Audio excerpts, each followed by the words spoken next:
No vídeo de hoje, Grécia, o berço da democracia.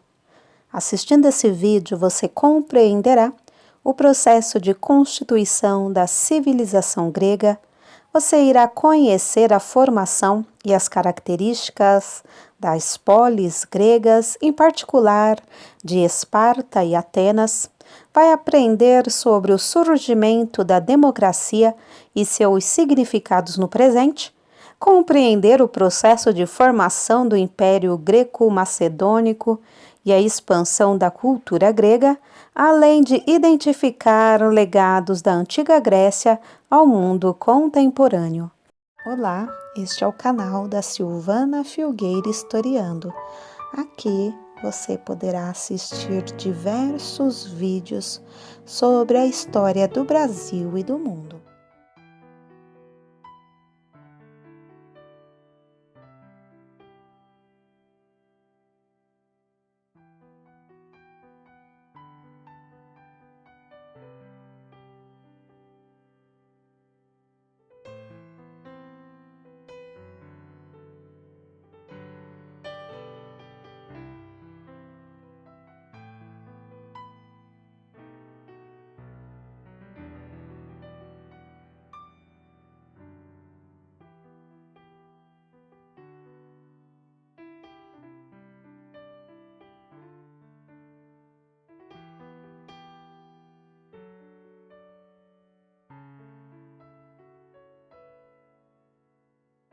A democracia ontem e hoje.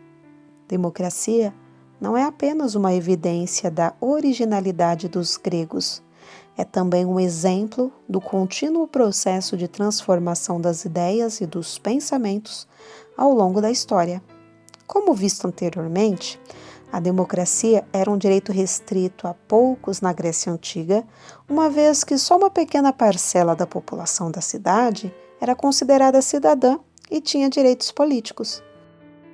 As restrições ao voto, de modo geral, não se observam nas nações democráticas atualmente. No Brasil, por exemplo, temos uma democracia política. Todas as pessoas com mais de 18 anos podem votar. Entre 16 e 17 anos e acima de 70 anos, o direito de votar é opcional. Mas a elaboração das leis ou a administração pública não estão a cargo dos cidadãos, como nas polis gregas. Os brasileiros elegem representantes, vereadores, deputados, senadores, governadores, presidente, que fazem as leis ou administram as cidades, os estados ou o país. Além disso, o conceito de democracia hoje é diferente do que existia no passado. Para um país ser considerado democrático atualmente, não basta apenas garantir às pessoas o direito ao voto. Entre outros atributos, é considerado democrático o país que garante a liberdade de expressão, o exercício dos direitos humanos, o acesso de todos os cidadãos à educação, ao trabalho e às condições de vida dignas, o respeito às diferenças étnicas, de gênero e de orientação sexual, por exemplo. Quem deve garantir a existência desses direitos é o Estado por meio de suas diversas instâncias e instituições.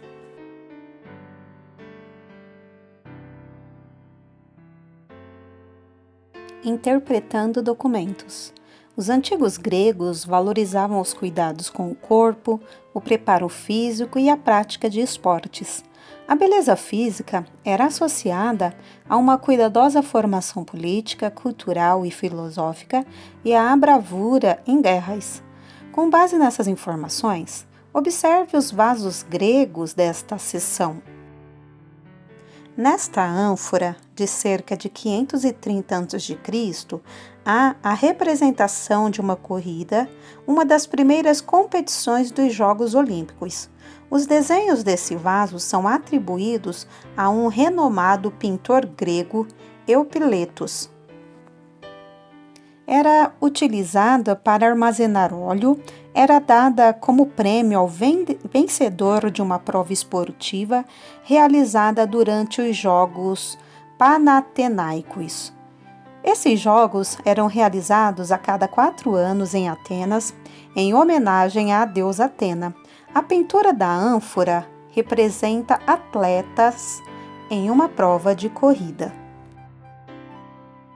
Vaso com pintura atribuída a Otus, produzido em 520 a.C. e 510 a.C. O pintor representou um costume dos antigos gregos. Enquanto o atleta está nu, seus treinadores vestem manto. Esse vaso era utilizado para esfriar o vinho. Em sua pintura estão representados um jovem atleta nu ao lado de seus instrutores.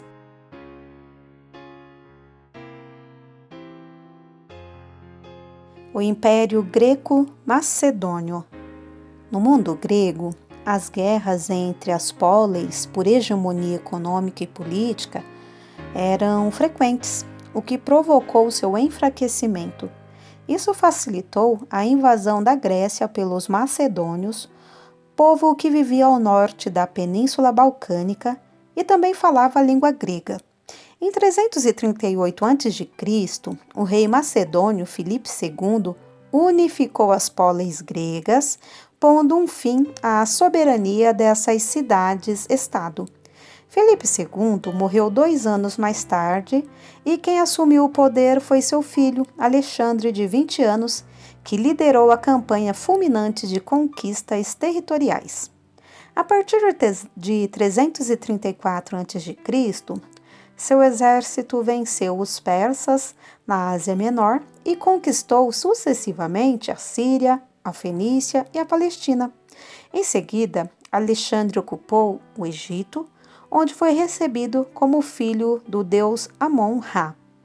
Depois de terem dominado o Egito, as tropas de Alexandre conquistaram em 331 a.C. o que restava do antigo Império Persa. Alguns anos depois, em 323 a.C., Alexandre morreu na Babilônia. Suas conquistas lhe deram tanto prestígio que ele ficaria conhecido na posteridade como Alexandre o Grande.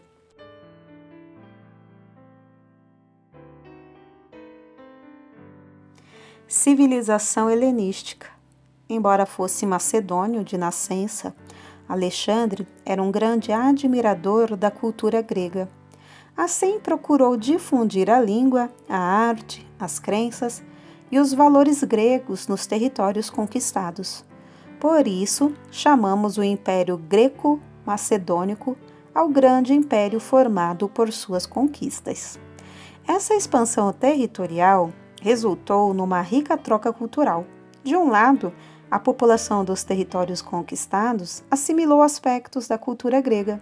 De outro, parte da cultura dos povos dominados foi incorporada pelos gregos. Dessa mistura, nasceu uma nova civilização, conhecida como civilização helenística. Em sua marcha em direção ao Oriente, Alexandre fundou várias cidades com o nome de Alexandria. A mais famosa delas foi erguida no Egito, às margens do Mediterrâneo. Construída a partir de 331 a.C., em pouco tempo, ela se tornou um importante centro cultural e científico, reunindo astrônomos, matemáticos, físicos, filósofos e escritores. Sua biblioteca chegou a reunir mais de 700 mil manuscritos. Alexandre morreu aos 32 anos sem deixar herdeiros. Com sua morte em 323 a.C., o grande império conquistado por suas tropas dividiu-se em 3 reinos. Mais tarde, em 148 a.C., a região da Macedônia foi dominada pelo exército de Roma e 2 anos depois foi a vez de os romanos incorporarem aos seus domínios o território grego. Algumas décadas depois do domínio romano sobre a Grécia, um navio romano naufragou no mar Egeu entre as ilhas de Creta e Anticítera, na região do Mediterrâneo, e ficou esquecido no fundo do mar. Cerca de 2.000 anos depois, mergulhadores encontraram o navio submerso e recuperaram objetos que nele se encontravam. trouxeram à superfície um artefato batizado de máquina de Anticítera, que forneceu aos pesquisadores novas informações a respeito da antiga civilização grega. Observe essa escultura em mármore, Vitória de Samotrácia, de cerca de 190 a.C., representando a deusa grega da vitória, Nice. Observe esta escultura em mármore, Vitória de Samotrácia, de cerca de 190 a.C., representando a deusa grega da vitória, Nice. A obra foi encontrada na ilha de Samotrácia em 1863 e constitui um dos melhores exemplares da arte helenística.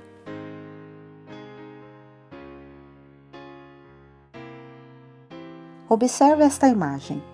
É um fragmento da máquina de Anticítera que tem cerca de 2.100 anos. Acredita-se que o mecanismo seja o dispositivo de computação mecânica mais antigo de que se tem notícia. O sistema de bronze, com engrenagens e rodas, foi encontrado no sul da Grécia entre 1901 e 1902. Os historiadores sempre sabem o significado de uma evidência histórica? Nem sempre. A máquina de Anticítera, um artefato de bronze com 27 centímetros de altura, por exemplo, foi encontrado entre 1901 e 1902 no fundo do mar com outros objetos. Estavam em um navio romano que naufragou perto da ilha grega de Anticítera e, embora desconhecessem a utilidade do objeto, os pesquisadores constataram que o artefato era de origem grega de meados do século I a.C. Que evidência histórica é essa? Em 1971, após passar por exames de raio-x, pesquisadores descobriram que o objeto, composto de 27 rodas dentadas de vários tamanhos, permitia calcular o movimento do Sol e da Lua. Já no século XXI, exames mais avançados tecnologicamente revelaram que o mecanismo identifica também o movimento de planetas, fases lunares, eclipses do Sol e da Lua e até as datas dos Jogos Olímpicos. Os cientistas escreveram o aparelho como um verdadeiro computador com informações de astronomia. Descobertas históricas podem mudar o que se sabe acerca de determinada sociedade ou de certo período histórico? Sim, esse é o caso da máquina de Anticítera. Até decifrar o funcionamento dessa peça, os historiadores acreditavam que aparelhos com um mecanismo de funcionamento tão complexo só teriam sido inventados por volta do século XIV. Esse artefato, portanto, exemplifica como o conhecimento histórico está em constante mudança.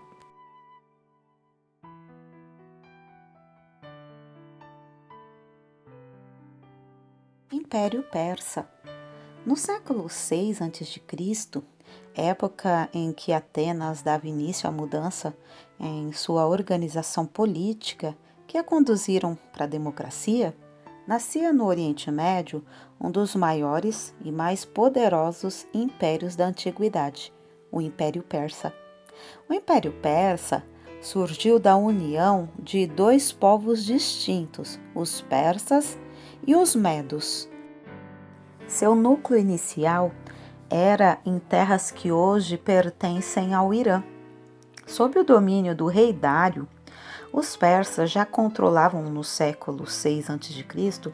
uma área de cerca de 8 milhões de quilômetros quadrados. Então, para controlar o território, Dário unificou os impostos, a moeda, os pesos e as medidas. Ao mesmo tempo, ele dividiu o território em diversas províncias chamadas de satrápias. As províncias eram governadas por sátrapas que respondiam diretamente a Dário. Uma ampla rede de estradas interligava todas as regiões do império, facilitando a comunicação entre todo o território. Então, entre 497 a.C. e 494 a.C., cidades gregas da Ásia Menor, dominadas pelos persas, se rebelaram, mas foram derrotadas. Como retaliação, em 490 a.C., os persas decidiram invadir a Península Balcânica, mas foram rechaçados.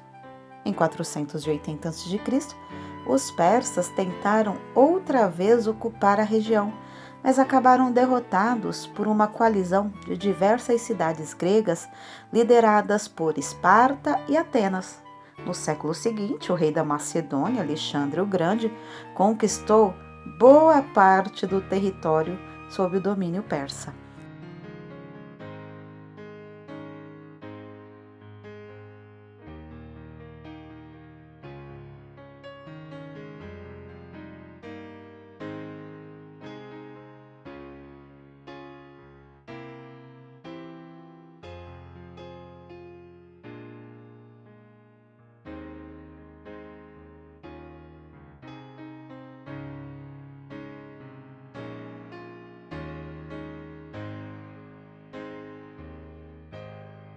E aí, gostou do conteúdo do vídeo?